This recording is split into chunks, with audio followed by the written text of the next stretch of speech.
All right, everybody, welcome back to the channel. I am Brian Lee Durfee, author of The Forgetting Moon and The Blackest Heart, both published by Simon & Schuster's Saga Press. Today, we're going to be looking at my entire collection of Oakland Raiders books. You know, I've been a Raiders fan longer than I have been a fan of reading and writing. That's right. First thing I ever got interested in when I was a kid was the Oakland Raiders because my friend invited me to a Super Bowl party. I didn't know what a Super Bowl party was. I was only like 4 or 5 years old. And I went there to that party, and it was the Raiders versus the Vikings in 1977, and the Raiders kicked the Vikings' ass. It was the coolest thing I'd ever seen in my life, and I became a Raiders fan after that, and have been every day since. Now, let's jump right into the book collection, because right after the Raiders won that Super Bowl, a book came out called Ken Stabler and the Oakland Raiders. Now, this was a book chronicling the entire Oakland Raiders 1976-1977 Super Bowl run. Each game, it went through each game they played. It talked about all the starters, all the players, and even talked about the Super Bowl, the very Super Bowl that I watched. I read this book over and over in anticipation of the 1978 season because little did I know when I watched that first Super Bowl, I said, well, when's the next Raider game going to be on? And my friend was like, well, that was the last one of the year, so we're not going to have any more football till next year, and you're just going to have to wait. So I waited an entire year for the next Raider season, and I read this book over and over and over, got to know every single player name. Man, I was jazzed, and Ken Stabler was my favorite player at the time. And I actually ended up getting his biography called Snake, which was probably not something a young boy should be reading, because if anybody knows about Ken Stabler and the Oakland Raiders, I mean, they were the badasses of the NFL, and we'll get to that. They were kind of like the evil team in the NFL back in the 70s and 80s. So I read the biography of Ken Stabler, simply called Snake, came out in the late 70s, early 80s, and then I read another biography by one of my other favorite players, number 32. They call me Assassin. Jack Tatum. He was the strong safety for the Raiders during their Super Bowl run in 1976. And he was the reason they called him Assassin was because he was the defensive back that made the hit on New England Patriot wide receiver Darryl Stingley that paralyzed Darryl Stingley. It was the first time anybody in the NFL had been paralyzed, and it was during that. It was during the 70s, and so Tatum he already had a bad reputation of being just a nasty player and a nasty hitter, but he had paralyzed a guy, so he became bad boy Mr. Evil #1 in the NFL for a long time. And I read his biography about how he really felt bad about the guy that got paralyzed on the hit, and he didn't mean it. It was a legal hit. It's just an unfortunate accident, and he talks a lot about that. And then my next book that I bought was in the early 80s, and it was by John Madden. You know, John Madden was the coach of the Raiders when they won that Super Bowl in 1977. And then he became a very famous TV personality. And then of course, we've got Madden NFL, the video game. But he used to write books, and I bought a couple of his books and read them just because he was the Raider coach. So I collected the Madden books. Not only that, but I bought the biography of Madden and read that. So got to know the coach of the Raiders really well. And then my favorite player of all time. My favorite player of all time. In fact, I'm wearing a t-shirt I'm wearing a t-shirt here of Marcus Allen with the Super Bowl trophy. When the Raiders won the Super Bowl in 1984, this is a photo of Marcus Allen with that Super Bowl trophy. Again, a number 32. Number 32 has always been my favorite number because of a lot of the Raider players, most specifically Marcus Allen.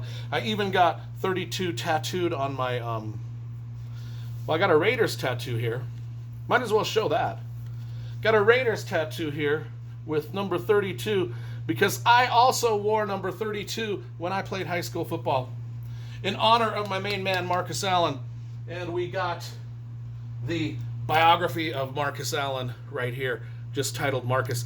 And if you want to read a good book about college football and how the NCAA has screwed over college athletes for decades, read this book. Marcus Allen has a very strong opinion that college athletes, especially like the college basketball and football players that make and generate billions of dollars for the universities, should be paid. I mean, he talks about situations where he won the Heisman Trophy, the national championship, and while the rest of the school partied, him and his fellow players didn't even have enough money to scratch together for a pizza after the game. They went hungry after the game while the rest of the USC campus partied and partied and partied because they won the national championship. And he didn't get to party at all because it was against the rules. They can't go to parties. They can't, you know, they could order a pizza if they wanted to eat in their dorm room, but they couldn't even afford that because the NCAA didn't pay them squat. I never thought there would be a running back better than Marcus Allen. I never thought there would be a running back that could usurp Marcus Allen's crown as the greatest running back in the history of the NFL until Bo Jackson came along. Bo Jackson came along, and by God, he is the only human on the planet that was better than Marcus Allen. In fact, both Marcus and Bo played on the same Raiders team for several years, where Bo was the feature back and Marcus Allen was the fullback that blocked for them. But can you imagine a backfield with Marcus Allen and Bo Jackson? Well, it happened, and it happened for about 4 years straight, and it was dynamite. It was dynamite, and the Raiders were almost unstoppable during those years. Now, if you want to read another great biography about a super athlete that was just, from the moment he was born, he was deemed the greatest athlete on the planet. And he lived up to it, too. Then this is another great book. This one's called It's Okay, It's Just a Bruise. And it's by the Raiders doctor, of all things. The doctor of the Raiders through the 80s and 90s.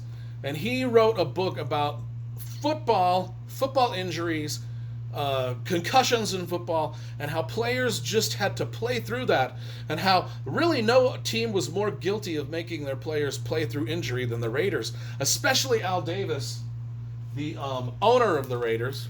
Just win, baby. You know, that was Al Davis's motto, just win, baby.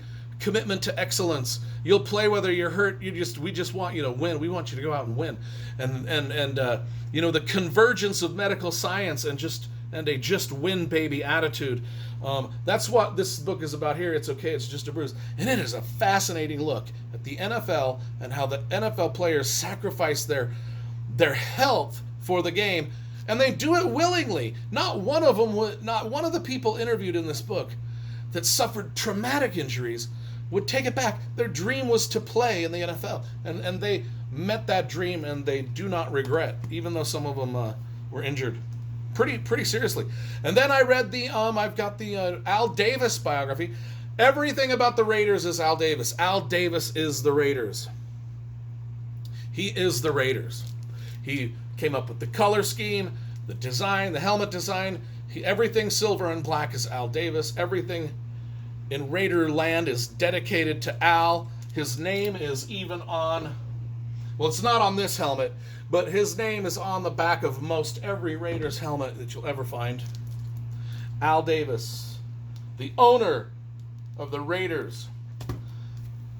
Now his son owns the Las Vegas Raiders. You know, I was born in Las Vegas, and I just always assumed that the Raiders moved to Las Vegas in honor of me. And I'm sticking with that theory. Oh, Tim Brown. The Making of a Man, Tim Brown. He was a great Raiders receiver his whole career. He had I think the last year of his career he played for Tampa Bay, but for 18 years of his 19-year career, he played for the Oakland Raiders. Tim Brown, he was a great receiver for the Raiders. And then another biography about Ken Stabler, another snake biography, just came out a few years ago.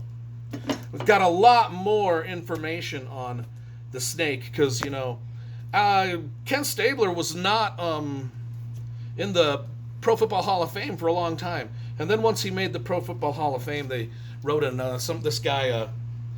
Mike Freeman wrote another snake biography to go along with the original snake. So now we got two snake biographies. Ken Stabler, one of my favorite Raiders of all time. And then the last book in my collection that I'm going to show you, it's simply called Badasses. John Madden and the Oakland Raiders. And I actually have a review of this book on my channel, so you can look up that review. It's the legend of Snake, Fu, Dr. Death, and John Madden's Oakland Raiders. So this is another book detailing the 1977 Super Bowl season of the Raiders. This is the first book that I read about the 1977 Super Bowl. The very football game that got me interested in football. And now here's a more recent look at that same season and same Super Bowl run. And it's called Badasses. Because we all know the Raiders are fucking badass team of the NFL. You can't argue. You just can't argue.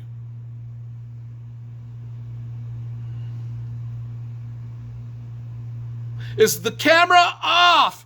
I can't tell if I turned the damn camera off. This camera's making me crazy.